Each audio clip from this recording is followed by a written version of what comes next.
Welcome to A1 TV Telugu news. నేను భువన. Details చూద్దాం.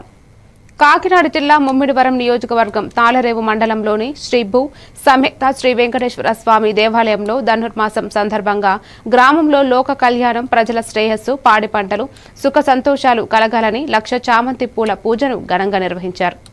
ఆలయ అర్చకులు కండవిల్లి కేశవాచార్యులు వారి బృందం ఆధ్వర్యంలో తాళరేవు ఆర్యవైశ్య సంఘం మరియు వాసవి కన్యకా పరమేశ్వరి సభ్యుల సహకారంతో హోమాలు, ప్రత్యేక పూజలు జరిగాయి. అనంతరం భక్తులకు తీర్థ ప్రసాదాలు పంపిణీ చేసి సాయంత్రం అన్నదాన కార్యక్రమాన్ని ఘనంగా నిర్వహించారు.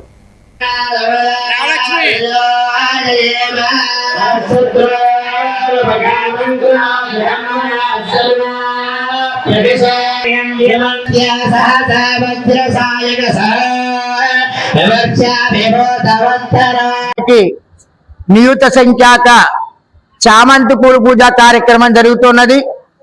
ఈ యొక్క కార్యక్రమం ద్వారా లోక కళ్యాణం కొరకు గ్రామంలో ఉన్నటువంటి ప్రజలందరూ కూడా సుఖ సంతోషాలతోటి ఆయురారోగ్యాలతో ఉండాలని స్వామివారి పూర్ణాభిషేకము, తదుపరి చామంతి పూల పూజ కార్యక్రమం జరుగుతుంది.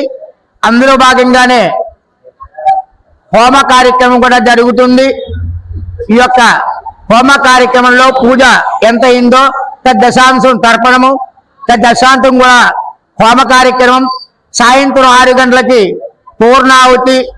ఆలయ కమిటీ వారు, భక్తులందరూ కూడా వారి చేతులెత్తి కార్యక్రమాన్ని నడిపిస్తున్నారు. వారందరికీ కూడా శ్రీ వెంకటేశ్వర స్వామి వారి సంపూర్ణ అనుగ్రహంతోనే ఉండాలని మరీ కోరుకుంటూ ఇచ్చాశీర్వాద శతమానం భవదాయ పురుషాయుష్యేవేంద్రయ ప్రీతిష్టది ధనం ధాన్యం పశుపుత్ర లాభం శత సంవత్సరం దీర్ఘమాయు.